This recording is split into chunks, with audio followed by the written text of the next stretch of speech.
Welcome সবাইকে মূলদ এবং অমূলদের ক্লাসে। আমাদের এই টপিকসটা কিন্তু খুব ইম্পর্টেন্ট, কারণ এখান থেকে কোশ্চেন মাঝে মধ্যে চলে আসে কিন্তু আমাদের মূল পরীক্ষাগুলোতে। আমরা একটা একটা করে আগে স্টেপ বোঝার একটু চেষ্টা করি, সেটা হলো মূলদের অংশটুকু আগে একটু বোঝার চেষ্টা করব, দেন আমরা চলে যাব হচ্ছে অমূলদের অংশে। তার কারণ যখন আমরা মূলদটা বুঝবো তখন এটার প্যারালাল অটোমেটিক চলে আসবে যে কোন অংশটুকু মূলদ নয়। তাহলে যে অংশটুকু মূলদ নয় ডেফিনেটলি আমি সেটাকে কি বলবো, অমূলদ বলবো, তাই না? তাহলে চলেন আমাদের প্রথম কাজ হচ্ছে মূলদ নিয়ে কাজ করা। আমরা এই যে মূলদটাকে বলছি, এই মূলদের ইংলিশটাকে সেটা আগে একটু দেখে নিই। আমরা এই মূলদকে ইংলিশে আমরা বলি হচ্ছে রেশনাল নাম্বার। রেশনাল নাম্বার আমরা ছোটবেলা থেকে সবাই এতটুকু জেনে আসছি যে মূলদ সংখ্যা হওয়ার শর্তটা কি। আমরা সবাই জানি যে যদি কোনো সংখ্যাকে পি বাই কিউ আকারে লেখা যায়, এইরকম পি বাই কিউ আকারে যদি লেখা যায়, তাহলেই সেই নাম্বারটাকে আমরা বলি হচ্ছে মূলদ নাম্বার। এখানে ছোট্ট একটা শর্ত আছে। শর্তটা হচ্ছে এই নিচে যে নাম্বারটা থাকবে সেটা কিন্তু কখনোই জিরো হইতে পারবে না।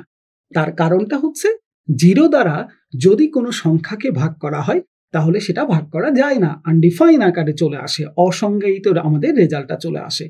এই কারণে আমরা এই ছোট্ট একটা শর্ত দিয়ে দিলাম যে যদি কোনো নাম্বারকে পি বাই কিউ আকারে লেখা যায় এবং যদি নিচের সংখ্যাটা শূন্য না হয় তাহলেই সেই নাম্বারটাকে আমরা বলতে পারি এই মূলদ সংখ্যা। এখন কোশ্চেন যে এটার রুট বা শুরুটাই কি আসলে পি বাই কিউ?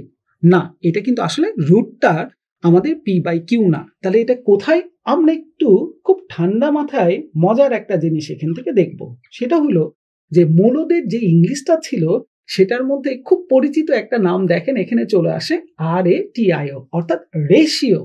তার মানে ব্যাপারটা হচ্ছে এমন যে যদি কোনো নাম্বারকে রেশিও আকারে লেখা যায়, অর্থাৎ অনুপাতে যদি আপনি লিখতে পারেন, তাহলেই শুধুমাত্র সেটাকে আমরা বলতে পারবো মূলদ। এখন কোশ্চেন, আমরা যে ছোটবেলায় শিখে আসলাম পি বাই কিউ, তাহলে কি এটা ভুল শিখে আসছে? না, এটা আমরা ভুল শিখি নাই। ব্যাপারটা এমন যে যদি কোনো নাম্বারকে আমরা পি ইজ টু কিউ আকারে যদি লিখতে পারি তাহলেই সেটাকে আমরা বলছি মূলত হচ্ছে মূলদ সংখ্যা, তাই না? কারণ এই পি ইজ টু কিউ মানেই হচ্ছে পি বাই কিউ। তাহলে এই অংশটুকু আমরা যেটা জেনে আসছি সেটার রুটটা কিন্তু আসলে হচ্ছে অনুপাত। যে যদি কোনো সংখ্যাকে আমি অনুপাতে প্রকাশ করতে পারি এবং এই পরের পদ অর্থাৎ নিচের পদটা যদি শূন্য না হয় তাহলেই আমি সেটাকে বলতে পারি হচ্ছে মূলদ সংখ্যা। এখন কোশ্চেন চলে আসে যে তাহলে কি আমি 5 একটা যদি সংখ্যা লিখি বা অঙ্ক লিখি, এটাকে কি আমি এখন মূলদ সংখ্যা বলতে পারবো কিনা? ডেফিনেটলি মূলদ সংখ্যা বলতে পারবো। কেন? কারণ 5কে তো আমি 5/1 আকারে লিখতেই পারি, কারণ 5/1 লেখা আর সেটা ভাঙানোর পরে 5 লেখা এটা কিন্তু একই কথাই। তার মানে আমি 5কে যেহেতু 5/1 আকারে লিখতে পাচ্ছি, তাহলে এই অংশটা থেকে ডেফিনেটলি আমি বলতে পারি 5 একটা আমাদের মূলদ সংখ্যা। এখন সমস্যাটা হচ্ছে কোথায়? যখন আমরা কিছু ভগ্নাংশে চলে যাই তখন আমরা কিছু বিপদের মধ্যে পড়ে যাই যে এই ভগ্নাংশটা আমাদের মূলদ হবে নাকি অমূলদ হবে, এইরকম। এখন আমরা 3 ধরনের একটু ভগ্নাংশের চেহারা দেখার চেষ্টা করব এবং এখান থেকে আমরা আইডিয়া নিব যে এই ভগ্নাংশগুলোর মধ্যে কোনটাকে আমরা মূলদ বলছি আর কোনটাকে আমরা অমূলদ বলছি। যেমন ধরেন আপনাকে বলা হইলো যে একটা ভগ্নাংশ আপনি নেবেন 2.5, ওকে, আরেকটা ভগ্নাংশ আপনি নেবেন 2.55555, এরকম যাচ্ছে এরকম। আরেকটা ভগ্নাংশ আপনি নেবেন এইরকম যে 2.51394 ... এরকম এলোমেলো ভাবে চলে যাচ্ছে, কোনো সিকোয়েন্স এখানে নাই। এখন দেখেন, যখন আমরা এই যে 3টা ভগ্নাংশ এখানে লিখলাম, এই 3টা ভগ্নাংশের মধ্যে আমরা কিছু রিলেশন দেখার চেষ্টা করব। সেটা হলো, দেখেন এটা কিন্তু দশমিকের পরে ফিক্সড হয়ে গেছে, তাই না? দশমিকের পরে এই অংশটুকু ফিক্সড, একটা ঘর ফিক্সড হয়ে গেছে। কিন্তু এই যে বাকি দুইটা দেখতে পাচ্ছেন, এই দুইটাতে কিন্তু ঘর আমাদের ফিক্সড হয় নাই, অর্থাৎ দশমিকের পরে মানগুলো অসংখ্য ... চলে আসতেছে, কত দূর পর্যন্ত যাবে কোনো সীমানা নাই। তাহলে যদি দশমিকের পরে ঘর ফিক্সড হয়ে যায়, আমরা সেটাকে বলি হচ্ছে সসীম অংশ। সসীম অংশ এটা, বা সসীম ভগ্নাংশ। আর যদি দশমিকের ঘরে মানে দশমিকের পরবর্তী ঘরগুলো যদি ফিক্সড না হয়ে আমাদের একদম ইনফিনিটি পর্যন্ত চলে, তাহলে সেই অংশটুকুকে আমরা বলি হচ্ছে অসীম অংশ বা অসীম ভগ্নাংশ আমরা বলছি, তাই না? তাহলে এটা হচ্ছে আমাদের সসীম। সসীম মানে কি? দশমিকের পরে ফিক্সড হয়ে যাবে। অসীম মানে কি? দশমিকের পরের অংশটুকু সে ইনফিনিটি লেভেল পর্যন্ত নিয়ে চলে যাবে। এখন দেখেন, এই যে আমরা 2.5 পাচ্ছি, এটাকে যদি ভাঙ্গাই দিই তাহলে ডেফিনেটলি এটাকে আমরা 25 ডিভাইডেড বাই কত লিখি? 10 লিখি, তাই না? কারণ দশমিক ওঠাই দিলে তার পরিবর্তে নিচে চলে আসলো 1, দশমিকের পরে এক ঘর, তাহলে একটা সংখ্যার জোটে আমরা একটা শূন্য বসাই দিলাম, অর্থাৎ 2.5 কে লিখলে চলে আসে 25/10। এই যে 25/10 আপনি বলছেন, অর্থাৎ এটাকে আমি হরলব আকারে লিখতে পাচ্ছি, তাহলে এটা অবশ্যই আমাদের কোন সংখ্যা আসবে?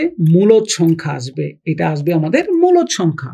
কেন? কারণ এটাকে আমি হরলব আকারে লিখতে পাচ্ছি। আবার যেমন ধরেন, এই যে 2.5555 এইরকম যে চলে আসছে, এখন দেখেন এই 2.55555 এটা তো ইনফিনিটি লেভেল পর্যন্ত চলে আসতেছে, তাই না? ডেফিনেটলি যদি কখনো দশমিকের পরের সংখ্যাগুলোর মধ্যে আপনি রিলেশন এমন পান যে যেখানে সংখ্যাগুলো রিপিট হচ্ছে, এই সংখ্যাগুলো বারবার, দেখেন 5 কিন্তু বারবার চলে আসতেছে, তাহলে এই বারবার আসার কারণে এটাকে আমরা বলি হচ্ছে আবৃত অংশ। এটাকে আমরা বলি আবৃত অংশ, অর্থাৎ দশমিকের পর যদি কোনো সংখ্যা বারবার আসে, রিপিট যদি চলে আসে, এই রিপিটের অংশটুকুকে আমরা বলি হচ্ছে আবৃত। কিন্তু এখানে দেখেন, এই যে 2.5139 ... এরকম সব এলোমেলো টাইপের ইনফিনিটি, কিন্তু এলোমেলো টাইপের যদি নাম্বার চলে আসে, এই অংশটুকুকে আমরা বলি অনাবৃত। এটাকে আমরা বলি অনাবৃত। অর্থাৎ যদি দশমিকের পরে সংখ্যার রিপিট হয় তাহলে সেটাকে বলা হয় আবৃত। যদি দশমিকের পরে সংখ্যার রিপিট না হয় তাহলে আমরা সেটাকে বলি অনাবৃত। এই আবৃত অংশটুকুর আরেকটা চেহারা আমাদের খুব পরিচিত, ছোটবেলায় আমরা সবাই দেখে আসছি। সেটা হলো, যে অংশটুকু রিপিট হয় সেটাকে আমরা পৌনঃপুনিক আকারে লিখতে পারি। তার মানে 2.55555 এটাকে আমরা লিখতে পারি 2.5 পৌনঃপুনিক। আর এই পৌনঃপুনিক ভাঙ্গানোটা কিভাবে ভাঙ্গাইতে হয় সেটা আমাদের ভগ্নাংশের পৌনঃপুনিক থেকে সাধারণ ভগ্নাংশের পরিণত করার অংশটুকু থেকে সবাই দেখে নেব একটু। আমরা এই 2.5 কে যদি স্বাভাবিক ভগ্নাংশে নিয়ে যাই তাহলে এটা আসবে 25 - 2 ডিভাইডেড বাই নিচে হচ্ছে একটা 9, অর্থাৎ আমাদের আসে 23/9। অর্থাৎ 2.5555 এটা বলা আর 23/9 বলা কিন্তু সেম অংশটুকু। তাহলে এখন কোশ্চিন, আমি 2.5 পৌনঃপুনিক সেটাকে কি হরলব আকারে লিখতে পাচ্ছি? ডেফিনেটলি লিখতে পাচ্ছি। যদি হরলব আকারে লেখা যায় তাহলেই তো আমরা বলছি সেটাকে কি সংখ্যা বলা যাবে? আমরা এটাকে বলতে পারবো মূলদ। তাহলে এটাকেও আমরা বলছি এটাও একটা মূলদ সংখ্যা। প্রথমটা কেমন ছিল? যদি দশমিকের পরে ফিক্সড হয়ে যায় তাহলে সেটাকে আমরা বলছিলাম মূলদ। সেটা কেমন ছিল? সসীম ভগ্নাংশ। যখন অসীম ছিল সেটার চেহারা ছিল দুই রকমের। একই সংখ্যা বারবার করে আসতেছে, যেটাকে আমরা বলছিলাম আবৃত অংশ, সেটাকে লিখতে পাচ্ছি পৌনঃপুনিক আকারে। পৌনঃপুনিক, পৃথিবীতে যত পৌনঃপুনিক সংখ্যা আছে সকল পৌনঃপুনিক সংখ্যাকেই হরলব আকারে লেখা যায়। আর হরলব আকারে লেখা গেলেও সেটাকে আমরা কি বলবো? মূলদ। তাহলে আমরা এখান থেকে সংক্ষিপ্ত কথাটা বলতে পারি যে পৌনঃপুনিক আকারেও যদি লেখা যায় তাহলে সেই সংখ্যাগুলোকে বলা যায় মূলদ সংখ্যা। আর এই অসীম ভগ্নাংশের আরেকটা অংশ যেটা ছিল সেটা হচ্ছে দশমিকের পরে সংখ্যা অসীম অবস্থানে যাবে কিন্তু সংখ্যাগুলোর কোনো রিপিট আসবে না। এলোমেলো নাম্বার, দেখেন 5, 1, 3, 9, 4 কি আসতেছে, কোনো এখানে রিপিট নাই। এই রিপিট না থাকার অংশকে আমরা বলতেছি অনাবৃত। আর এই অনাবৃতর এই অংশটুকুকেই মূলত আমরা বলছি এটাই হচ্ছে আমাদের অমূলদ নাম্বার। এটাই হচ্ছে আমাদের জন্য অমূলদ নাম্বারটা। তাহলে দেখেন, এই মূলদের অংশগুলো শেখার সঙ্গে সঙ্গে আমি পেয়ে গেলাম অমূলদটা কোনটা। তার কারণ 2.5139 এটাকে আমি হরলব আকারে লিখতে পাচ্ছি না, অর্থাৎ কতটুকু পর্যন্ত আমি ধরবো, কোন ঘর পর্যন্ত ধরবো সেটাই তো ফিক্স না। তাহলে যেহেতু আমি ঘরে ফিক্সড করতে পারছি না দশমিকের পরে এক ঘর নাকি 2 ঘর নাকি 3 ঘর, কতটুকু যাব, এই কারণে আমি এটাকে হরলব আকারে লিখতে পারি না। তার কারণেই আমি এই অংশটুকু হরলোপ আকারে লেখা যায় না মানেই হচ্ছে সেটাকে আমরা বলছি অমূলদ। তাহলে হরলোপ আকারে লেখা গেলেই সেটা মূলদ হচ্ছে, হরলোপ আকারে না লেখা গেলেই সেটাকে আমরা বলছি হচ্ছে অমূলদ। তার মানে মূলত অমূলদ অংশটুকু হচ্ছে কোনটা দেখেন তো, ফাইনাল কথাটা হচ্ছে অসীম এবং অনাবৃত অংশ। অসীম এবং অনাবৃত অংশটুকুকেই মূলত আমরা বলছি হচ্ছে অমূলদ সংখ্যা। এটা গেল হচ্ছে মূলদ এবং অমূলদের বিশ্লেষণের অংশটুকু। এখন আমরা একদম জিস্ট, একদম কাট কথা শোনার চেষ্টা করব যে মূলদ তাহলে কোন ধরনের অংশটুকুকে আমরা বলতেছি সেটা তো বুঝে গেলাম, কিন্তু ফাইনাল ডিসিশনে যে আমরা এখন ধারণা নিব যে মূলদ কোনগুলো হচ্ছে তাহলে অমূলদ কোনগুলো হচ্ছে, একদম ফিক্সড একটা ধারণা এখন নেওয়ার আমরা চেষ্টা করব। ওকে, তাহলে চলুন এবার একটু দেখে নিই আমরা মূলদ এবং অমূলদের কোন অংশগুলো আমাদের জিস্ট আকারে লেখা যায়। ওকে, এবার আমরা মূলদ এবং অমূলদের চেনার উপায়গুলো দেখব যে কত সহজে আমি মূলদ এবং অমূলদটা চিনতে পারি। প্রথম আগে চলুন আমরা মূলদের অংশটুকু দেখব। আমরা খুব সহজে মূলদ সংখ্যাগুলো চিনব কিভাবে? এই মূলদ সংখ্যাগুলো চেনার প্রথম কথাটাই হচ্ছে আপনি পৃথিবীতে যত পূর্ণ সংখ্যা পাবেন প্রত্যেক পূর্ণ সংখ্যাই হচ্ছে আমাদের এক ধরনের মূলদ সংখ্যা। কিভাবে? যেমন যদি বলেন 5, এই 5 কি আমি মূলদ সংখ্যা বলতে পারি? ডেফিনেটলি। কেন? কারণ 5 কে 5/1 আকারে লেখা যায়। যদি কেউ বলেন 100, এটা কি আমি মূলদ সংখ্যা বলতে পারি? অবশ্যই। কেন? কারণ 100 কে আমি 100/1 আকারে লিখতেই পারি। তাহলে প্রথম কথাটা হচ্ছে পৃথিবীতে যত পূর্ণ সংখ্যা আছে প্রত্যেক পূর্ণ সংখ্যাটাই কিন্তু এক ধরনের মূলদ সংখ্যা। সেম অ্যাজ দ্বিতীয় কথা, আমি যদি দশমিকের পরে ঘর ফিক্সড পাই তাহলে সেগুলোকে কোন ধরনের আমরা ভগ্নাংশ বলছিলাম? সেটাকে আমরা বলছিলাম সসীম ভগ্নাংশ। আপনি পৃথিবীতে যত এই সসীম ভগ্নাংশ পাবেন প্রত্যেক সসীম ভগ্নাংশই হচ্ছে আমাদের এক ধরনের মূলদ সংখ্যা। কিভাবে? যেমন যদি কেউ বলেন 0.5, এটা কি আমি মূলদ বলবো? হ্যাঁ, অবশ্যই বলবো, কারণ 0.5 ভাঙাইলে আসে 5/10। সেম অ্যাজ কেউ যদি বলেন 0.51, এটা কি আমি মূলদ সংখ্যা বলতে পারি? অবশ্যই, কারণ 0.51 ভাঙাইলে চলে আসে 51 নিচে 100। তাহলে এখান থেকেও আমরা বলতে পারি যে এই যে দশমিকের পরে ঘর ফিক্সড হয়ে গেল একটা ঘর, দশমিকের পরে ঘর ফিক্সড হয়ে গেছে দুইটা ঘর, এই ঘর ফিক্সড হইলে তাদেরকে আমরা বলি সসীম ভগ্নাংশ।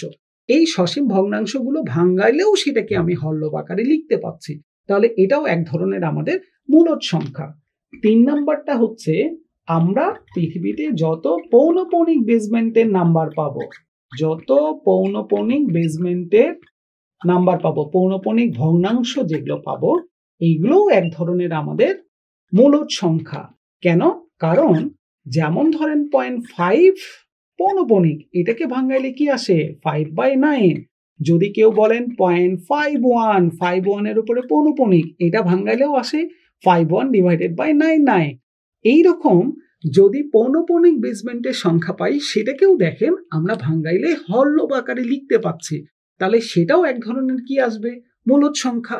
তাহলে এই গেল হচ্ছে আমাদের মূলদ চেনার উপায়। তাহলে আমরা ফাইনাল আরেকবার একটু দেখে নিই।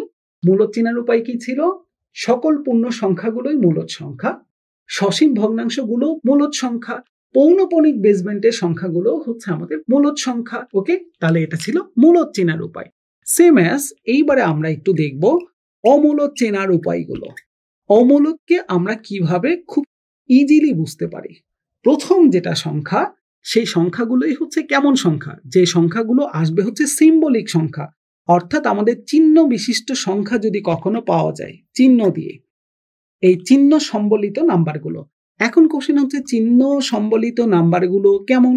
যেমন ধরেন পাই হইতে পারে, ফাই হইতে পারে বা ইউলার হইতে পারে। এই ধরনের যত সিম্বলিক নাম্বার আছে প্রত্যেক সিম্বলিক নাম্বারগুলোই হচ্ছে এক ধরনের আমাদের এই অমূলদ সংখ্যা। কেন? কারণ পায়ের মান কত আমরা সবাই জানি যে পায়ের মানটা হচ্ছে আমাদের 3.14159 সামথিং, আস্তেছে আস্তেছে শেষ নাই। ওরকম ফাই বলেন, ইউলার বলেন, এই ধরনের যত সিম্বলিক নাম্বার পাবেন এক কথায় বলে দিবেন এগুলোও হচ্ছে এক ধরনের কি নাম্বার? অমূলদ নাম্বার। দ্বিতীয় কথা, আমি যদি পৃথিবীতে কোনো মৌলিক সংখ্যা পাই, যদি কোনো মৌলিক সংখ্যা পাই এবং তাদের যদি বর্গমূল করা হয় তাহলেও সেটা এক ধরনের অমূলদ সংখ্যা। কেমন সেটার ব্যাপারটা? যেমন মৌলিক সংখ্যাগুলো আমরা তো মোটামুটি সবাই জানি যে কোন সংখ্যাগুলো 2, 3, 5 এগুলো হচ্ছে আমাদের মৌলিক সংখ্যা। এই সংখ্যাগুলোর যদি আপনি কখনো বর্গমূল নির্ণয় করতে চান তাহলেও আপনি যে সংখ্যাগুলো পাবেন সেটা হচ্ছে অমূলদ সংখ্যা, অর্থাৎ দশমিকের পরে আপনি এখানে কোনো ঘরের ফিক্সড পাবেন না, অর্থাৎ অসীম নাম্বার আসবে এবং অনাবৃত নাম্বার আসবে। এই নাম্বারগুলোকেও আমরা বলতেছি হচ্ছে অমূলদ সংখ্যা। 3 নাম্বার কথা হচ্ছে পূর্ণবর্গ নয়। খুব ভালো করে খেয়াল করব কথাটা, পূর্ণবর্গ নয় এইরকম সংখ্যাগুলোর যদি কখনো বর্গমূল করতে চাই সেগুলোও চলে আসবে আমাদের অমূলদ সংখ্যা। এখন কোশ্চেন হচ্ছে পূর্ণবর্গ নয় মানেটা কি? এটার মানেটা হচ্ছে এমন যে যেমন ধরেন 6, আচ্ছা 6 এটা কি কোনো সংখ্যা 2 বার গুণন করলে নিয়ে আসা যায়? না, তাহলে 6কে আমরা পূর্ণবর্গ সংখ্যা বলতে পারবো না। এখন যদি বলা হয় 9 কি তাহলে পূর্ণবর্গ সংখ্যা? ডেফিনেটলি, কারণ এই 9 বর্গমূল করলে আমি একটা পূর্ণ সংখ্যা পাচ্ছি 3, অর্থাৎ 3 2 বার গুণন করলে 9 আসে, তাহলে 9কে বলা যাবে একটা পূর্ণবর্গ সংখ্যা। যদি কোনো সংখ্যা অন্য একটা সংখ্যার বর্গ করে আনা যায় তাহলে সেই সংখ্যাকে বলা হয় পূর্ণবর্গ সংখ্যা। কিন্তু 6 দেখেন কোনো পূর্ণ সংখ্যার কিন্তু বর্গ করলে আনা যায় না, তাহলে 6কে আমরা বলতে পারি পূর্ণবর্গ নয় এমন একটা সংখ্যা। এইরকম পূর্ণবর্গ নয় আপনি 6 বলেন, বা আপনি যদি এখন এখানে 8 বলেন, বা আপনি এখানে 10 বলেন, দেখেন এই সংখ্যাগুলো কিন্তু কোনো পূর্ণ সংখ্যার বর্গ করলে আনা যায় না। আর এই রকম সংখ্যাগুলোরই যদি আপনি কখনো বর্গমূল করেন, এই যে বর্গমূল করেন, তাহলেও আপনি যে ধরনের সংখ্যা পাবেন সেটাকে আমরা বলছি অমূলদ সংখ্যা। তাহলে আরেকবার একটু আমরা দেখে নিই, প্রথম কথাটা কি ছিল?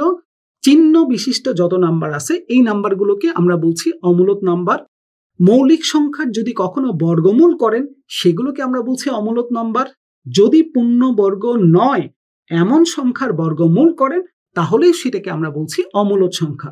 এখন অলরেডি আপনারা বুঝে গেছেন যে চেনার উপায়গুলো কি ছিল আমাদের অমূলদের।